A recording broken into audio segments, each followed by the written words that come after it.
morning, everybody. Welcome to Board Game Smorgasbord on the Dice Tower. I'm Tom Vassell. I'm Camilla. I'm Z Garcia.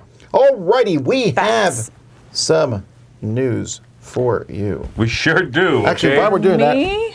well, They're in front of you. Yeah, let me hit him with some names, Tom. let's thank some of our Okay. Kickstarter backers. Okay, here we go. I'm falling apart. Okay, all right. I think you're doing great, Tom. You're trying so hard. It's great. That was very... Thank you, Ben and Sam Davey. To Odd Glodek. Odd? It says odd. O-D-D? O-D? What? You okay? Yes. Okay. To Ruben Schultzen and all the teachers in the world. Oh, thank you. All the teachers in the world in Miami have off tomorrow. It's a teacher day. What? Are we off tomorrow? We teach how to play board games. Yeah.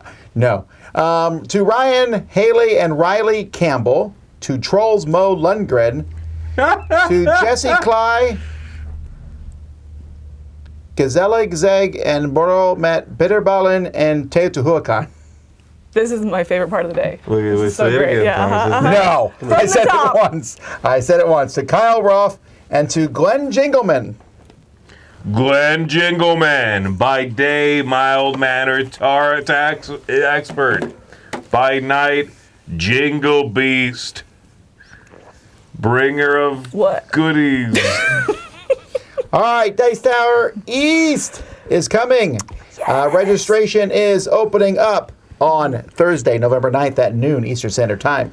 Badges will be on sale there. Hotel reservations you can make at the Carib Royale. So that's all coming. Also, Dice Tower West is also, that registration's open right now. You want to come there, and I guess you can still come on the cruise if you want. I don't care if you come or not. Oh, you can come on a cruise. It's so fun. Because we're closing registration soon, and the library is amazing. Although I took more games out of the library today than I added, which is rare. Wow. Well, that's because we're about to add like 50. So. Okay, well, I was proud All of the you for good like that stuff half a came out, second. I'm You sure. stopped All the right good there. things came out, I'm sure. Yes, everything. Now people are like, what went out? Don't even worry about it, people. You wouldn't have noticed. You'll never If you liked notice. it, you would have played it. Okay. It's fine. So that's all the announcements, I believe. Later on today, we'll be doing an RPG live. Hello. Ooh. Well, more right. information about that when we do it live. But for now, let's go to the news.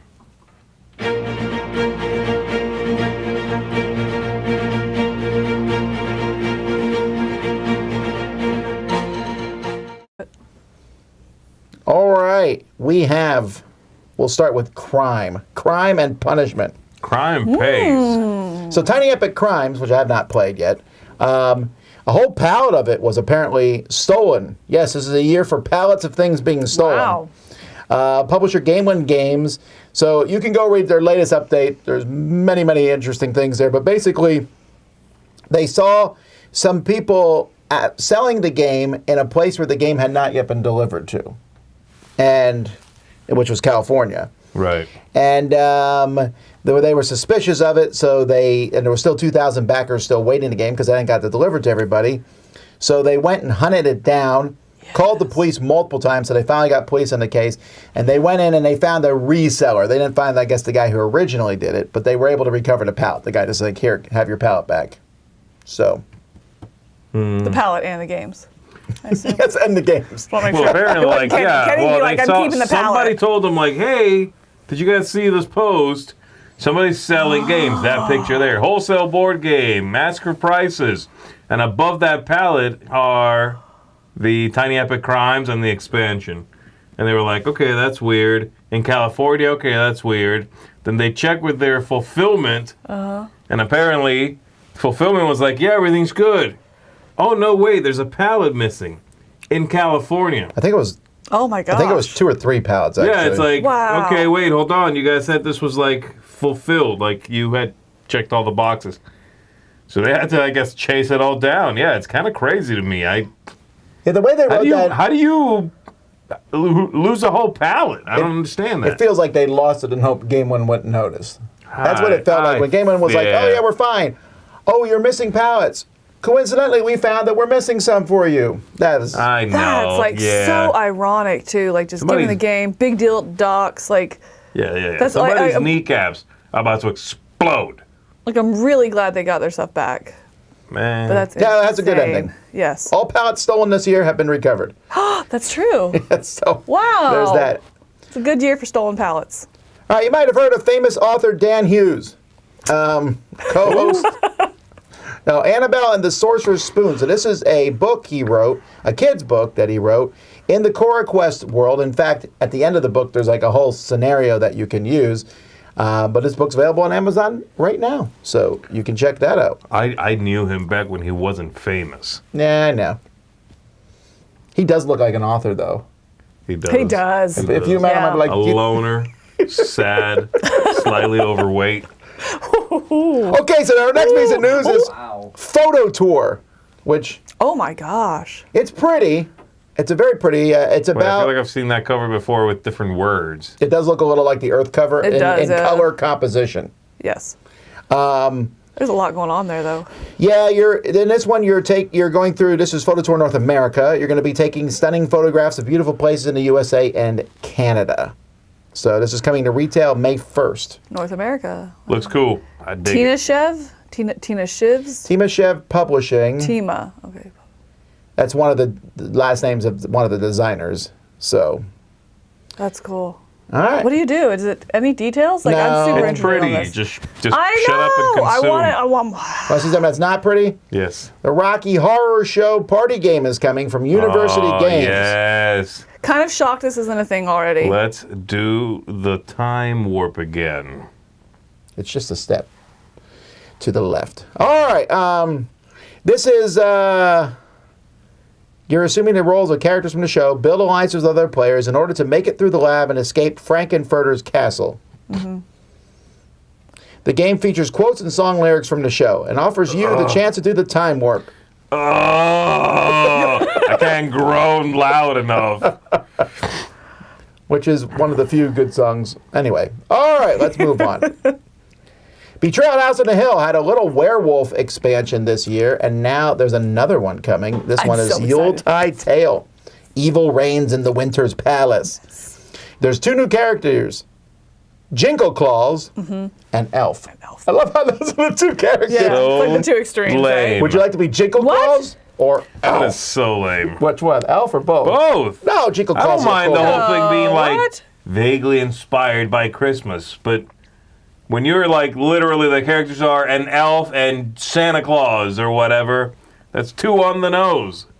I don't know. It's It a needs to be like scenario, it so needs to be like a no. fat guy who's like a Santa Scrooge. Claus at a right, mall. Scrooge. Oh, you're just mad they don't have Scrooge. That's it. No, I'm Right, just 'cause you're saying. Scrooge. It's like I don't like it. No, it's too obvious. There's also 2 new room tiles, new item and event cards, and 5 new holiday-themed haunts. Candy cane. How many haunts came with the werewolf one? I want to say 5. Okay. Was I there wanna say also new rooms and cards with that Yes, one there's too? 2 new rooms. There was one character that you had to play with in order to do those haunts, but then the items still just mixed into the deck.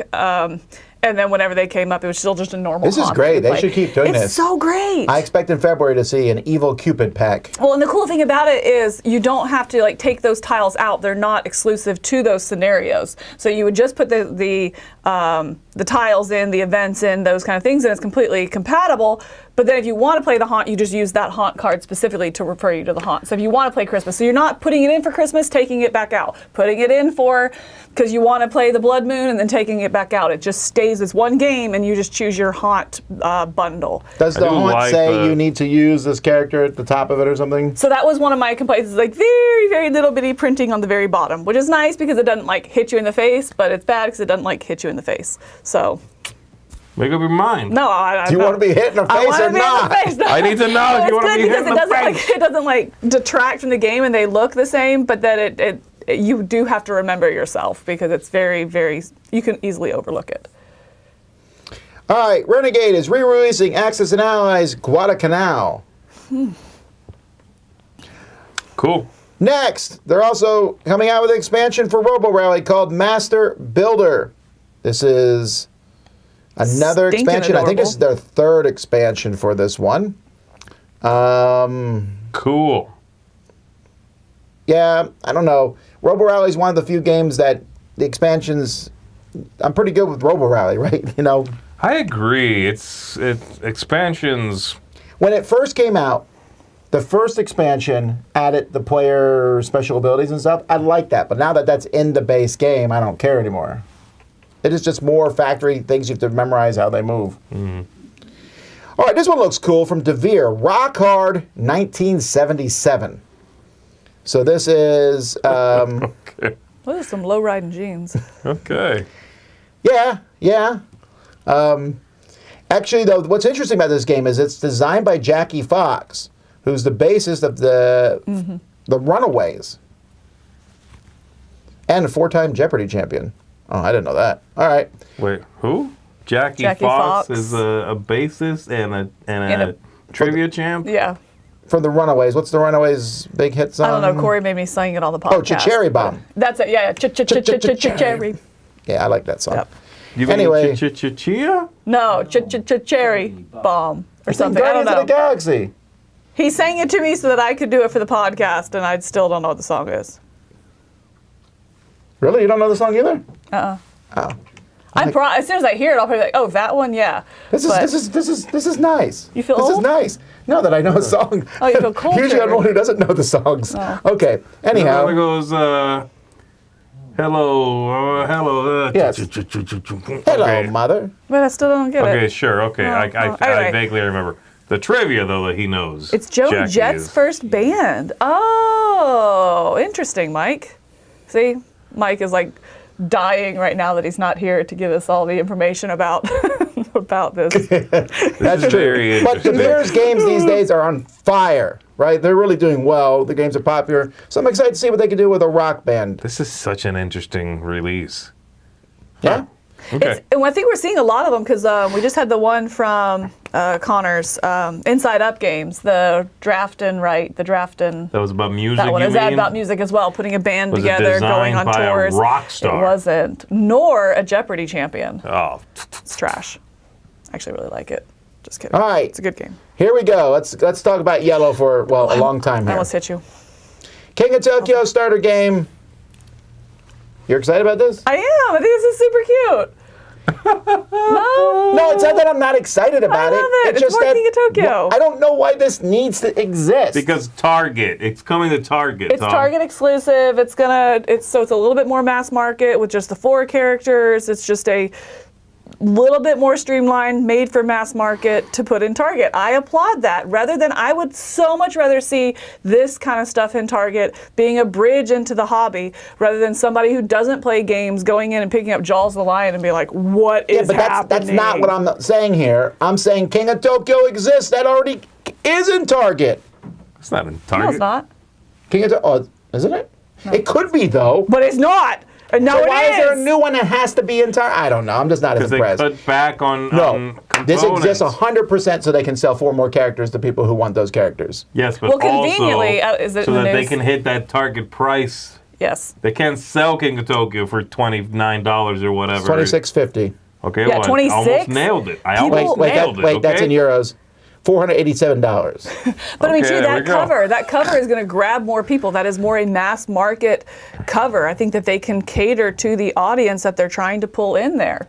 Look, I don't care about the audience. I want them 4 characters. I'm telling you, that's why they did it. Because I want that Well, mecha I hamster. do Mecha believe you. hamster. Is it in the news? The It's poster. not. The It's poster's not. not. Okay, There's so a I can talk poster. about it. Yeah. Oh, I can talk about it. Okay, so yeah, there's a poster that they also Anyway, there's released. this No, poster. shut up! It's my story. So there's a poster that they released as well. No, they didn't release the poster. They were showing it. It's not. You can't buy the poster yet.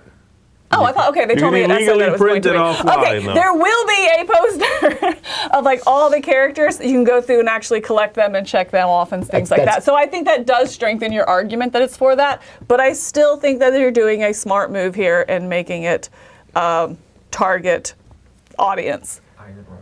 This is terrifying. No, when that poster, you guys don't realize how many monsters are on that poster. Like there was what 50, 60. Something like that. It's There's a ton. lot. I think it yeah. was 70-some.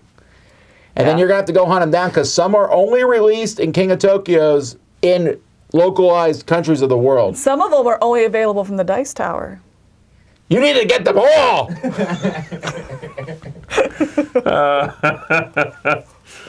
When is All this right. coming out? Do we know? Someone said, I think in chat said it's already in the stores. Who knows? With Target, you never know. It could be in the store tomorrow. Yeah, I don't know. All right. Diamont. You know it's not going to be in Target? Diamont. They're making a new version of Diamont. But because Eagle Gryphon still has the rights and still insists on printing a just awful, terrible production called Ink and Gold. Ink and Gold, Yeah. you're not going to get to see this one come to America. Sorry. So start importing it now because this version and pretty much every other version of this game is better than Ink and Gold. I love Ink and Gold. It's a great game. Yes. But the Eagle Gryphon production is terrible. Yeah, I don't like the meeples. The whole do you drop the meeple or keep it in your hand? Or I don't think that's even in the. That's not in the. That's in Ink and Gold. No, Ink and Gold has 2 cards. Does a card go farther or not? Not the one I had. The one I had a meeple, and Did I you hated borrow it from the that. Daystar Library? No, I have my own copy. Maybe they added the meeple in, but Which I hate because then it's the whole ha! Did you stay? Did you go? Oh, whoops! I meant to drop it. It's that whole. I would rather just you have 2 cards. Choose the card you want. okay. Well, then you should get Ink and Gold. Tents. Do you have the tents? The folded tents? Yes, it has. You take a folded card tents. and bend it in half, Yes. and it's a tenth Yes. now. Yep, I have the tents too. Ah, it sucks. Anyway, this is a beautiful Anymore, I got rid version. of it. I will replace the current one with it. Although those gems look like they're round, that worries me a little. They look like they'll roll right they're off easy the to table. swallow. No, it looks like the flat ones, like the the flat ones. Is there a That are character rounded on named top. Elf in it? Okay, one of the meanest games in existence. This I'm excited about. I'm 60% excited about this. Babble. 78 for me. Babble is a great game, although it is so mean. It's one of the. I can't believe this came out when it did because it came out in an era of very nice Euro-style games. I think Euro games used to have more teeth than they do now, though. Yeah, maybe. This one has a lot of teeth. Oh man, it's filled with teeth. However, they re-themed it here with the most generic, dull theme I can think of, the Clash of Magic Schools. That I'm not excited about. That you are not interested in that theme. Such a lame theme. But the artwork looks a lot better than it used to, so I guess you I'll give take them that. the good, you take the bad, you take them both. And there you have The Facts of Life. Clash the Facts of of Life. the Magic Schools. Oh, the Clash of Magic Schools. I feel like that's, I don't know, already kind of a little dated, the magic schools. I feel like that kind of went with Harry Potter a little bit. But Although I will Who? still take it over like a Babble theme. Anyway, it's a good game, though. With characters like Perry Hotter. Yeah, there you go. Yep, see? All right. All right, well, it's good. Let's come back in print. They have this little game called Flip Circus. This is a little tiny move around a circle, and you're trying to collect portraits from a poster. I don't know. It looks like a really simple micro game style. Similar to like, not similar to Love Letter, but it's from the people that did Love Letter, right? If I'm not mistaken. I think I remember that from the news. Julian Gerard. I don't know if he did Love Letter or not. Maybe. Or at least the company or something. There was some association. I remember reading it. But And then Yellow's on the cutting edge. They're like, hey, there's this hot new thing called escape room games. So they're getting into this one 7 years late. Guilty. Houston 2015. This is blending unlock and detective. And the setting is Orange is the New Black. Oh, I don't know. There's a women's prison. Someone's died, but it's also the senator's daughter. You're going to prison now. Snap. There's a press conference. You better figure out what happened. Because that's how detectives work. They're like, figure it out. There's a press conference in an hour. Yeah. Okay, I like that. I might check You're that going to out. flip cards over until you answer questions. It takes 3 to 4 hours to play. Wow. And then it's going to be followed by Guilty Monaco 1955. I'm a little less excited about this one because I think Unlock does neat things. It has an app. Detective also uses the app. It lets you have more things. This one is just flip cards over and read them. when they were showing this at SN, it did look a lot like that. It reminded me a lot of like Chronicles of Crime, where you can talk to different people and ask them different questions about different people, which will lead you to a different card that you collect, which I like that idea because then you have the cards in your hand that you can refer to and piece the story together rather than in like Chronicles of Crime, where who is this again? Who talked to who? You know, and it takes a little bit of that memory element out of it. Oh, but interesting. the app is just so smooth to use and running it. So it's definitely one that I'd give it a try. But he did stress when they were showing it that it is the 3 to 4 hours, and it's like, whew, okay, you got to know that going into it, that this is like the thing you're doing that night. You know, we Wow. are solving this whole thing. All right. But the time system was really cool too, because there's as you pull different cards, they have different numbers of like time of like hourglasses on them, and that together is what is then flipping the clock. You have like I guess a virtual kind of clock kind of thing that you're doing, and you're like actually ticking it up and stuff. So it looked really interesting. I think the timing element is well done as well. All right, now we have more ancient knowledge stuff. Heritage Quick, is coming. man. Didn't this just drop? Well, they're adding solo stuff. Then solo mode that let you play a campaign. Yes. Solo and campaign? I'm definitely not over both of those things right now. What about 11 cards that replace the Take That cards? That is nice. That I'm good with. And I think they were making that available very quickly. Well, they were given feedback on that, like the instant they gave us the game. Yeah. And then 36 new cards and 12 new technology cards. I like this game a lot. I just, again, an expansion that's like solo and campaign. I'm like, Yeah, but I don't care about that. if there's one game that does not need to be a campaign game, folks, it's Ancient Knowledge. I'm interested in the 47 new cards, and I'm actually really excited about there's 12 new technology cards because they always run out. Right. Yeah. And that's what I really like about it is if you're going to do an expansion, I think this is the way to do it. Fine, give me the solo, give me the campaign, but let everything be playable in my game if I don't want either of those two. So or it's just more. We saw the same thing with the Lost Ruins of Arnak one. I love that. I'm a huge fan of that type of expansion. It also, apparently, they're putting in that rules that the designer did for the team play. He's really pushing that team play. Yeah. Well, you played that team play, right? It very much changed my opinion, or not changed, but elevated my opinion of this game. Well, it changes it. It did. I mean, That's a it change. took Sounds like it a from like change. maybe a 7.5 to like 8.5. I mean, possibly Really? with enough play. Yes, it fixed, because my one feedback of the game was 2 players that didn't turn over enough, and it was just there wasn't enough refreshing in the market and stuff like that, but 4 players bogged down. Going into teams with this simultaneous play really fixed both of those. And yeah, I think like the exact thing I said was like, I don't know when I would play this and at what player count, because I feel like every player count has a big drawback. And the 4-player 2 teams fix both of those. I thought it was amazing at 3. I really liked the And 4-player. does it change 3 in any way? I don't know. It doesn't work. Can't do teams. Yeah, I'll play against 2 people. You will? And then like 8 tables at the same time. That's a beast move. Yeah. All right, Little Soldiers, which is definitely not based on Small Soldiers. Man, remember that movie? No. Really? Yes. It's a great movie. It's a classic. No. It's one of Rosebud. Phil Hartman's in it. Anyway, this is a war game party game combo. I don't know what that means. Instead of clearing your table after a meal or homework or whatever, use all the material on the table for the landscape in a war game. Jeez, I hate this already so much. So many games, every few years someone tries to do that. They're like, listen, you don't need to buy anything. Just use what exists already in your house. Unless you're a neat freak, in which case then throw some stuff on the table.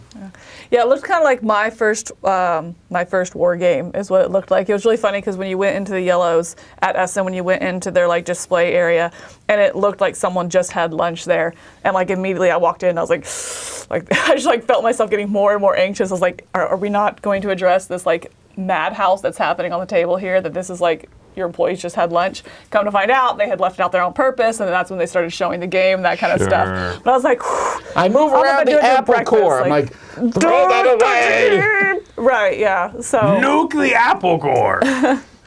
that's an interesting concept. We're done with the yellow. Let's jump real briefly to Matago. One of Matago's studios, Maple Games, has announced a new version of Expedition Northwest Passage, now with Terror, HMS Terror Edition. So this was a game in which the original game, which I did not like, but Mike DeLisio likes. Right, I've never played it, but he likes it, yeah. It's a race, basically. You're racing through ice around, trying to find the best way to come back to the beginning. You're like finding the Northwest Passage. Right. Now they're adding a mini expansion called Hunger and Terror. That's a mini expansion for a solo game. Oh. Is So- there a campaign in it? I don't know. I didn't know there was a demand for this one to be reprinted, but we definitely are at an era where any game that even a few people like is going to get reprinted. Well, Mike DeLisio says Mike DeLisio likes it. Yeah, I know. I already said that. What a dork. All right. let's jump over to Magic the Gathering. Oh! So if you were like me and bought Magic the Gathering packs during the when Lord of the Rings came out, which is when I bought some, it's confusing because what's the difference between a set booster and a draft booster? Okay, let me explain it to you, right? No, I don't need to know anymore. They're eliminated. I was very... There was something that made me feel particularly old and happy when I read this news.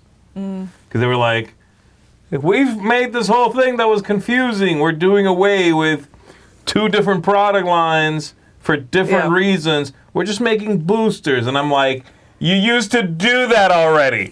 They were just called boosters. You could draft with them. You could just buy them and open them. And then you went and went nuts and made 3 kinds of boosters. Calm down. They're still going nuts, but Of course. But There's right, still new yeah. collector ones, I bet, too. well, here's what's in it. 1 to 6 are the first 6 cards are common.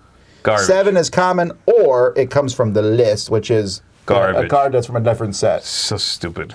You don't like cards from other sets showing The up? list is like a list of cards that they randomly stick in any set.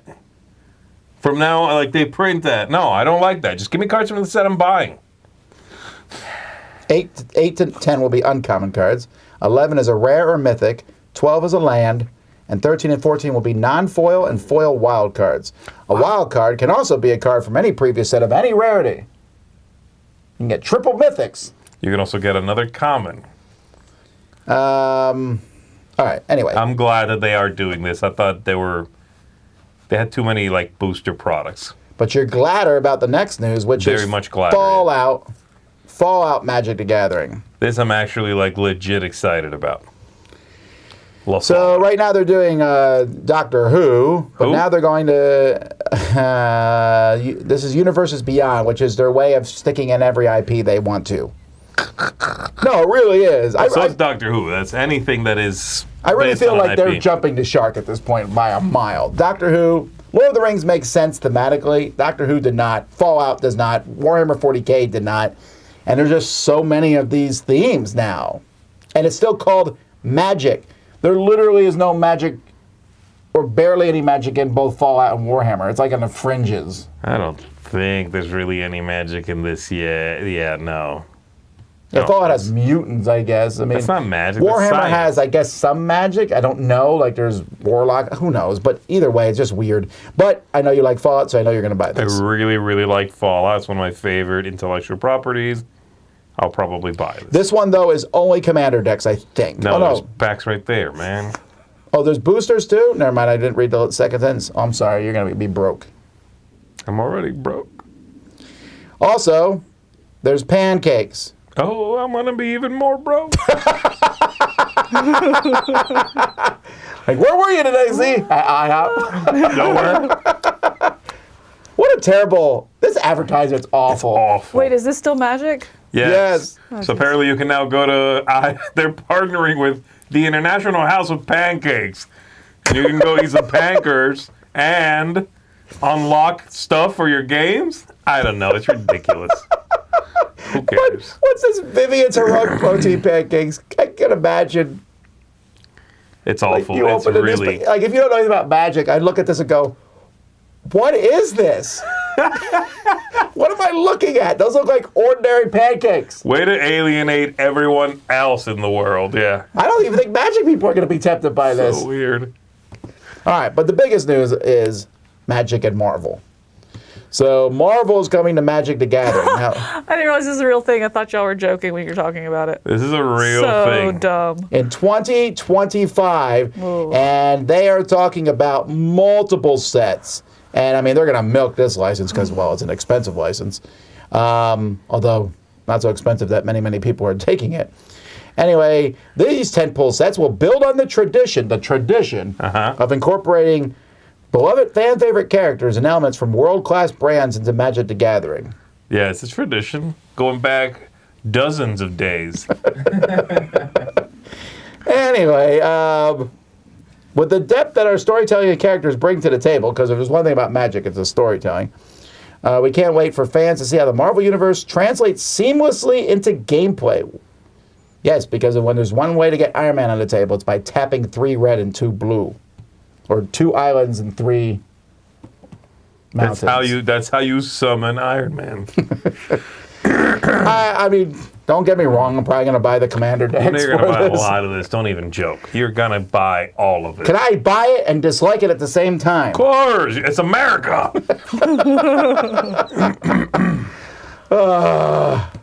They're gonna make all the money with this. Yeah, it's just such a... I just wish they would, like, retheme everything about it then. Like, don't have the islands and mountains. You know what I mean? Just called MTG at that point. MTG? Marvel the Gathering. Marvel the Gathering. No, It's already okay, never MTG. mind. No, it's Magic the Gathering. It says Magic the Gathering. I know you would like just change the symbol to be MTG. Does anyone know around when Magic the Yeah. Gathering jumped the shark? It was a couple years ago. I think it's when they put all their... They just started going bonkers. Now, Magic was huge, and it's huge now. But they're also putting out so many products that I feel bad if you're a Magic the Gathering completionist. You are having a horrible life right now. Yeah. Because with their, what do they call those? The secret layers? Secret layers. Really? When they went nuts with the secret layers, I think it's probably when I would consider that to be the first serious jumping of the shark. But that means you can play now with Marvel, Doctor Who, Warhammer, Jurassic Park. And stickers. That's right, stickers. Some of those cards are legal. In regular Magic the Gathering is the little sticker set. Ah, well. That is the news. Well, let's keep going. This is a segment where we take a look at a board game based on an IP, and I tell you the IP and the mechanisms match. Today we're looking at Scream the Game. To play Scream the Game, you're going to need an app. You will have these cards, these scene cards that you'll be attempting to be able to accomplish by either drawing a card on your turn, or you can trade one card with another player. And what you're trying to do is come up with these three cards, these three items in order to defeat this card, and you can draw another scene card deck. If you get through the entire scene deck, you will win the game. If Ghostface is able to kill you through the application of the apps, then you will lose the game. This game is so dripping with the IP and the theme that's almost crazy to me. I never thought that there would be an application, an app on your phone that would allow Ghostface to call you and scare you and make that integrate into the game so well. That really just brings everything alive. And really without that app, the game wouldn't be as nearly as good. But the voice is there, and he's all of a sudden their phone rings, like, what? And he's targeting somebody, and you got to get all this stuff, and you're frantically just trying to get cards to that person as quickly as possible so they can live, because if they die, you all lose the game. The game itself of drawing cards and trading them in the real time, that works great. It also builds a tension up that you would have in the game, like, oh gosh, we got to hurry up before he calls us. And if you're at a location that he's at, oh man, there's so much tension involved in that. So this game, not only was it a very fun experience, the IP and the mechanisms match fantastically. If you like Scream at all, this is a game I would tell you to check out. Just be careful. Ghostface may be in the same room with you.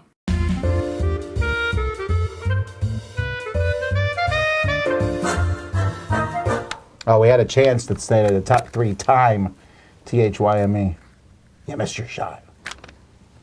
Yeah, you're right. 3 But I would have had to re-render that, and I don't know where that one is. I'm using one that's canned. Anyway, today we're talking about our top 3 herbs and spices. Sort of.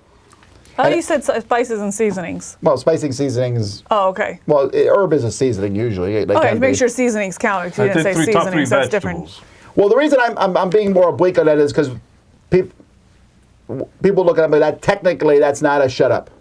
Yeah.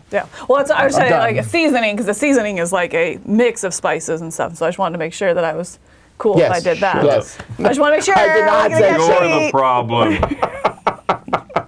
Okay? My number 3, Fallout, Magic the Gathering, gosh. baby. Pancake pieces. Pancake powers. What is your number 3? My number 3 is curry. Spice. I love me some curry stuff. Tandoori chicken, curry pancakes, and various other things that curry Why goes. do we call these? Are you like a Gen Z person now? What's with the pankers? Yes. Yeah, panker. You never heard the word panker? I have not. Well, I call them pankers. I've always called them pankers. Okay, I don't say pancakes. What am I, 80? Anyway, curry. I love curry. It's delicious. It makes for a delectable meal. Nice and spicy, warming, delicious. I don't often have it, but if I'm going somewhere and having some Indian, you know there's going to be some curry, and you know it's going to be good. It's pretty reliable as a spice. I love spices. I have 2 cabinets full of them, all different things. But I like the blends and things a lot. yeah. But my my number 3 is one I've used ever since a kid, and it's just lemon pepper.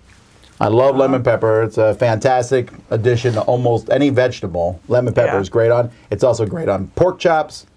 It's great on steak. Now, nowadays, I have maybe like 80 different types. I'm like, ooh, I'll try this one. But lemon pepper is the go-to one. My number 3 is similar to Z's, but better, and it is garam masala. I love garam masala. Just because I've never heard of it does not make it I don't know better. what this is either. What is it? How do you spell it? Garam. It's cumin based. It's got cumin, some cinnamon, some nutmeg. Garam. You already said G-R-A-M. That's just gram. Garam masala. G. You want me to type it? G-A... Garam. Got it. Space. Found it. M-A. We found it. Just make sure. Anyway, garam masala. It's like for tikka masala and different Indian dishes, things like that. Is it anything like curry? I mean, it's not like curry, no, but it's in the same category. It's it in then. Indian and things like that. You do like it. It's got some sort of cardamom. Yeah, it's got cardamom, it's got cumin, it's got, I don't think it has paprika in it. I know it has cinnamon and nutmeg. Peppercorns, cardamom, mustard seeds, coriander seeds, cloves, mace, nutmeg. Yeah, cloves. So it's That's what I not was a forgetting. spice, it's a mixture of spices. It's a seasoning, like a curry. I said seasonings. Curry is its own thing, isn't it? No? Okay, I'll shut up now. All right, what's I your don't number know. 2? My number 2 is going to be one that was just mentioned. I don't pronounce it the way you pronounce it. I say cumin, but you say cumin, I say I do, cumin. yeah. We I also don't say know. Cuba, so it works Cuba. out. I say Cuba, Right, so it makes sense. therefore cumin. I really like cumin. It's nice and it's great with a lot of Cuban dishes actually do use it. It's a very, prevalent spice in Cuban cooking, especially meats and ground beef and a lot of things like that are it's very earthy, it's very savory. It's a really good one with a hint of sweetness, but it brings a dish together when it's that kind of a meal. So I really like cumin. That was on my list, but if we were doing spices, like just spices, that would be in my top 3, but I couldn't. I wanted seasonings. My number 2 is pepper flakes, red pepper flakes, but particularly blends. My favorite are these, they're called flat iron, and they mix a group of them together, like they'll mix together chili, a bunch of chilies, or a bunch of red ones, a bunch of black ones with a smoky. I love pepper flakes. I think they're great. They're great on pizza, they're great on pasta, they're great on everything. Just the red ones you get, the generic ones, they're fine, but the blends are amazing. And I know I like them because I go through them like water. They're just, I don't know, there's just something about them. They're good on rice, a pepper flake blend in particular, and there's this company that makes them called Flat Iron. They're great. I buy them for me and my dad. Gonna have to check that out. Flat iron. Interesting. Yeah, they're not too hot either, which I like. They're a bit spicy, but they're not that bad. Okay. Very cool. My number 2 is smoked paprika. I really like it. I almost put this on my list. I love smoked paprika, good especially stuff. in like a little bit of egg salad, or I'll use it like in a lot of my chilies and things like that. I love smoked paprika. My number 1 was pretty easy. This was the first one, and then I just had to figure out a way to put it on the list. It's garlic. And so garlic powder is going to be my thing, because I don't think I just get away with saying like minced garlic. I don't think it would fit the list if you said minced garlic, but I would respect you more.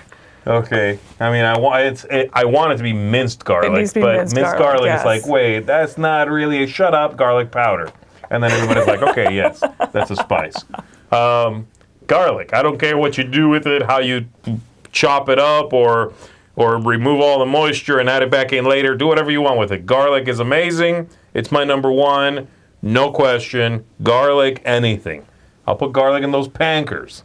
Pancakes. My number 1, exact same thing, garlic. Garlic. Straight up. Really? That's it. And I also the Wow. same thing, I was looking at garlic, they're like, well, technically it's a root. Like, It's a seasoning. Shut up. Exactly. Yeah, so it's garlic powder, but garlic bread, garlic rolls. If I'm making a meal, almost 100% garlic is going in it somehow, some way. I really like garlic. Interesting. I mean, obviously there's levels. Sometimes it's one clove, sometimes it's many, many cloves. And there's a big difference. I know if you buy those, you ever buy those giant garlic bulbs? They taste different. They're great. They're really They're good. really expensive. I buy those when I buy the onions. What are they? Shallot. I don't know how to pronounce it. The shallot onion, shallot. I love Shallot, those. Those are. Put that and the giant garlic on a steak, and it's amazing. Garlic number one. And again, I was like garlic number one, and then I thought about the rest of the list. Got it. I agree. Well, I didn't put garlic because I thought you guys would make fun of me. So, but Cajun seasoning is my number one That was by a on my long short list. shot. I really like the Tony Chachere's one, but like the low sodium because I like to control the salt myself in it. But I love Tony's. I like it on my seafood. It's pretty much as like not replaced Old Bay, but because I discovered Old Bay later in life. But I find myself always going back to Tony's and to Cajun seasoning. Well, on that note, I don't think spice blends should ever include salt. I don't either. No. I don't know why they put them in because you ruined it. I want to be able to. Salt is the one that's so different than everything else. Right. Let me add the amount of salt. Just give me the bunch, or And also depending on what I'm doing with it. Right. Right. And I feel like too, it's spice blends are just ease the cooking, and so that's why they put the salt in there as well. But it's like, no, it drives me nuts. I completely agree. Salt should not be included in taco seasoning. It shouldn't be included in Tony's or anything. Makes me crazy. Yeah. I'll do it myself. All right, those are our top 3 salt seasoned spicings. Wait, no one put salt? No one? If you're in the Midwest, you'd be like salt for number 1, salt for number 2, And number butter. 3 would be pepper. Butter. Oh, butter. You're right. Yeah, Salt, yeah. pepper, butter. Oh, I'm on board for butter. Hi, I'm Anne from Game Like a Mother. I specialize in games that can be played in 20 minutes or less. And today I want to talk about the genre of games that are picture clues. Dixit is probably the most well-known of these, and it's a very simple social game, kind of along the lines of apples to apples, except there's just a little bit more going on in this game. You are, if you were the clue giver, you're picking a word or a phrase that you think goes along with one of the cards in your hand, and then you lay it out face down on the table, and everybody else lays down a picture card from their hand that they think goes along with the word or phrase you just chose, and then you score points as a guesser by either correctly guessing the clue giver's card or by having other people guess your card that you put out as well. So it's really simple. It's really fun. My 4-year-old daughter can hang in there pretty well while playing this game, but also adults enjoy playing it just even if there aren't any kids around. So it's a testament to the game, the widespread appeal. There is a Disney version of this coming out in the next few months, so be on the lookout. So the same publisher, Libellude, has another few games, and this is kind of their niche, it seems like, where they have One Key, Mysterium Parks, Mysterium Kids, which are all really fun, we enjoy, but I feel like they're pretty well known, and a game that has this kind of gameplay and is a little more under the radar is Similo, and we love Similo. It's just one of those games that's a nice little deck of cards, so it's so compact, so portable, and affordable, and it's easy to play, but so fun. In this game, it's co-op, and you are working together. The clue giver picks a card at random out from the deck and then puts it out with an array of 11 other cards, and they're trying to give clues just with the picture cards left in the deck to get the other people to guess the correct card. So in the original deck, if you had the animal deck,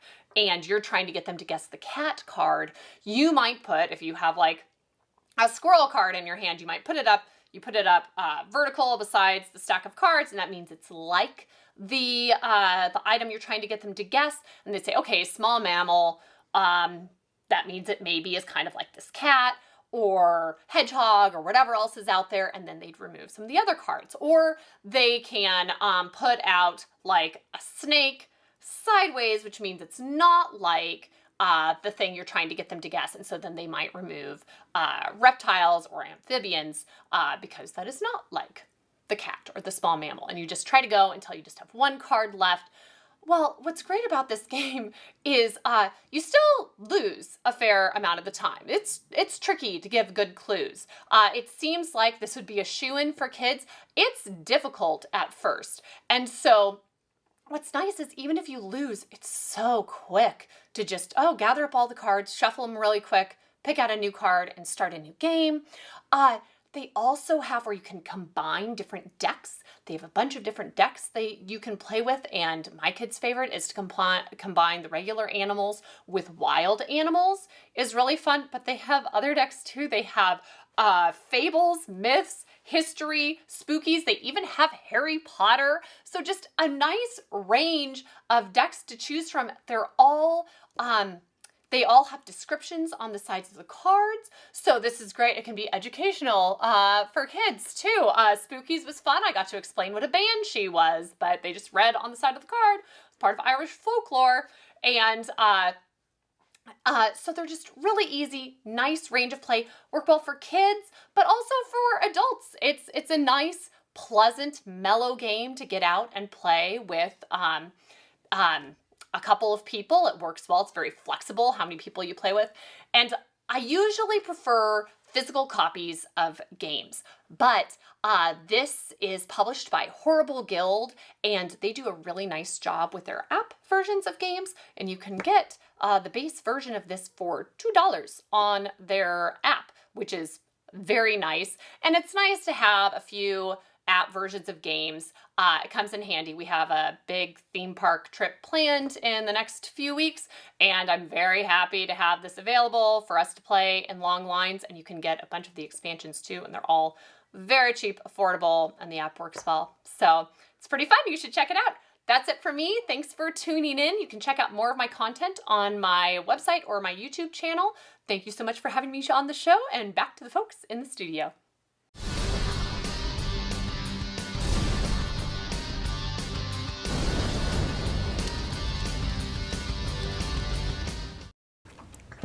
So now that I'm a grandfather, I'm a kinder and gentler soul. Or my kids tell me that's not true. But we review a lot of games here. A lot of games at Dice Tower. We've changed how we review things over the past year. We've done a lot more group reviews than we've done in the past. We used to do one a week, if you remember that. I do remember that, Tom. I'm not that old. It was way last year. Back in the day. But here's the thing. So a lot of folks have said, we're giving out too many positive reviews. In fact, no joke, while we were recording this, someone texted me and said, hey, you're giving out too many positive reviews. They texted you that? I missed the mean Tom. Well, I'll tell you who it was when we're done here. Do I like this person? They're watching, because I told them to watch this. I don't like you. So anyhow, but people say, oh, you're giving out too many nice reviews. It's too easy for a game to get a seal, blah, blah, blah. There's a couple things to that. Right. Because we get so many games, we can't review them all, even with the big team. And because we want to give a game a overall review, some games are played by multiple people. Yes, I could say, everyone go review your own games, go split up and review your own games, and this way we'll cover all of them. But then we would all miss a chunk of the games, and that would make everybody unhappy, frankly.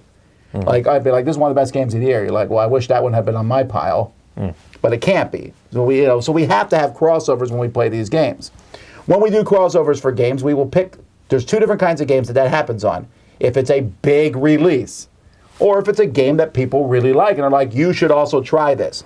So by very nature, those games that we like are going to hit those bigger reviews and or big releases, which are big for a reason. Right. And so because of that, the stuff that doesn't look great, the stuff that's not great, I try to play some of that. I try to hit the smaller, more mild reviews. I mean, not smaller little games, but I can't get to all of them. And some of them we look at and like, no one's going to play that. No one wants to play that. So we're giving it a negative review by not reviewing it, in a sense. Yeah, the problem is you guys are not noticing the, you're not seeing the survivor bias of it all, right? How many games are we reviewing? We are reviewing the ones we're reviewing because there's something that captivated us for one reason or another about it before we even played it. And we are more likely to like those games. Everything we are not reviewing, i.e. the ones that did not come back from war, would get 3s and 4s and 2s and that stuff. You have to think of the unspoken, the part we're not discussing. All the games that come out a year that we look at and go, that looks like a 2. I'm not going to waste my time. I think also you have to take into consideration, we have to put the game in the best light possible. If a game comes in and it's a trick taking, I'm like, if you need a different perspective as someone who doesn't like trick takers, sure, something like that. But it's only fair to the game to put those in it, to have the people play it that are most interested in the game, because that is most representative of the mass of people who are going to be looking at this game. Right. Like if you go to the store and you're like, oh, here's a trick-taking game, you want to buy it, you go, no. Right. If you don't like trick-taking games and go to the store and they're told, here's a trick-taking game, you also don't buy it. It would go to the people that want that game. Right. They want to hear, then, from people who like that kind of game. Or the opposite of that, if I don't, that was an exception because you guys needed a 4th player and I played it, or something grabbed me about it, the artwork, something I played it, was like, hey, this is kind of an exception to something I don't like. That's also valid, but that means that is considered a positive review. Well, isn't that what you want for the game? Don't you want it in the best possible scenario, played by people who are most likely to like it? And if you don't have tastes that align with that person, then that's not a game for you. If you do have taste aligned, then that's also information. Either way, It's informative. So Z mentioned survivor bias. The survivor bias also is you. So what I mean by that is you're going to watch the reviews of the games you're interested in.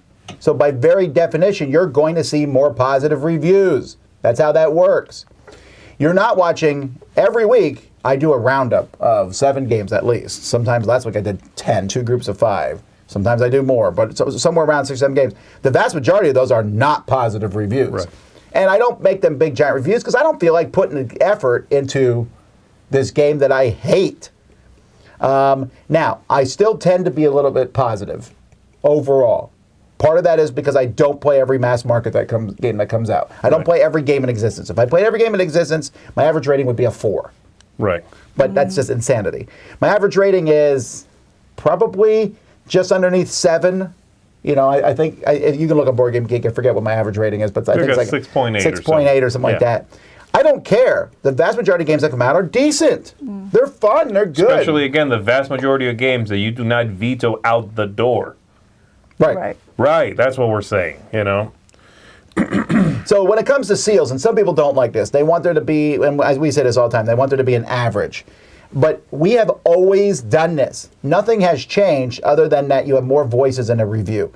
It used to be if I played a game with Z and Z hated it, I'd be like, you know what, I'll do the review. I did the review, I gave it a positive review, or Z played it, I didn't like it, Z gave it a positive review. Right. We've always done that. Now I'm in the conversation so that you can hear multiple viewpoints, but it still gets a seal because someone liked it.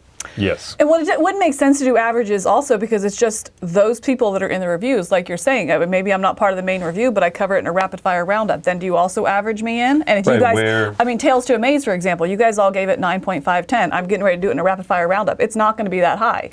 So are you going to take it down? You know what I'm saying? Like averages don't make sense. Where do you cut off the average giving? Right. It doesn't make any sense. And does that mean all of us have to play all of the games in order to truly have a consistent average? No, that's dumb. Also, and a waste then the only of everyone's games we time. would recommend would be the most average games, right? The ones that, everyone likes this. No one loves it because a game, most of the time, if people love a game, then there's also people who hate that game. The extremes there. I don't feel bad about this. I don't feel that I need to care. I don't need to be like, okay, how many, like this week I gave out 3 9s. I looked at that's insane for me. And I don't normally give out that many high ratings. I don't care. So what? I gave out 3 9s.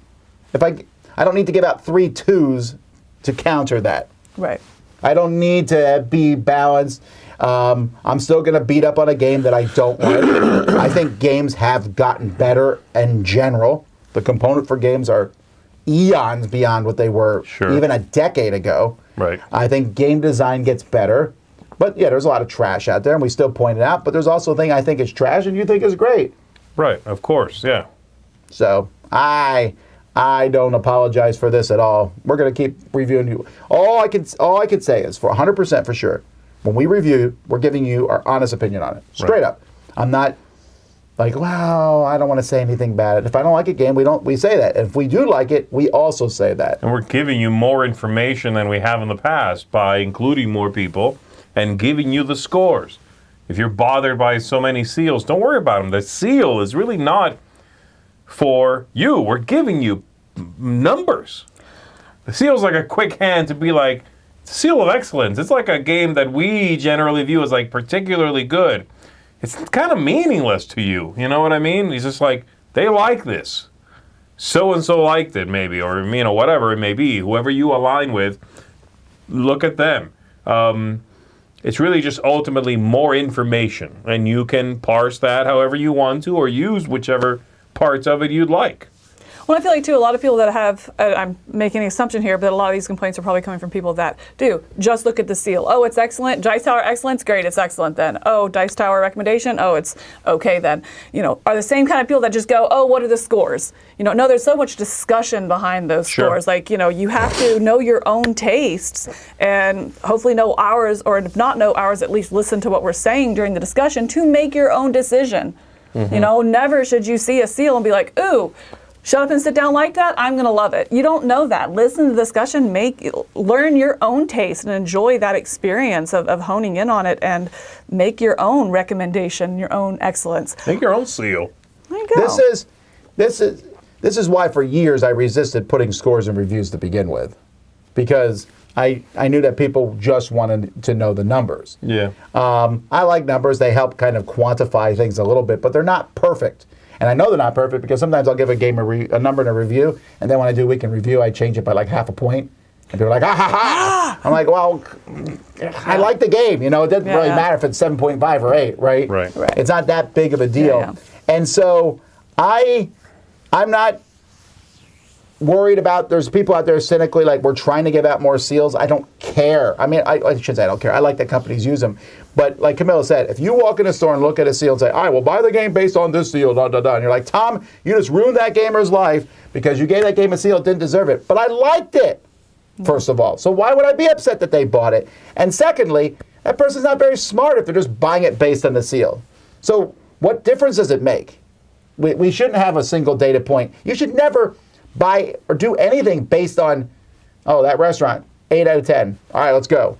Right, what if it's seafood and you hate seafood? Yeah, right. Read the reviews. You need to look at a little more information. It's okay that it grabs your attention and means something to you. It does have meaning and value behind it, but then you have to do your own step and your own homework and your own evaluation.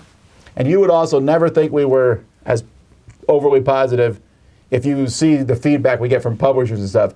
They do not think so. They're not with you on this regard. They're like, why didn't you like this game? Like, we gave it a 7. Yeah, but it should have been an 8.5 or something. There's definitely, you don't have to worry about that end of things. Anyway, I'm not going to talk about this for a long time because we got games to review. Speaking of which, we'll see you back here at 2 when we enter a land of wonder and excitement, or hopefully. This is going to be an interesting thing. For role-playing, and I think that's it. So until next time, I'm Tom. I'm Camilla. I'm Z. And you've been watching Board Game Smorgasbord with Spices. And Bankers. Bankers, no.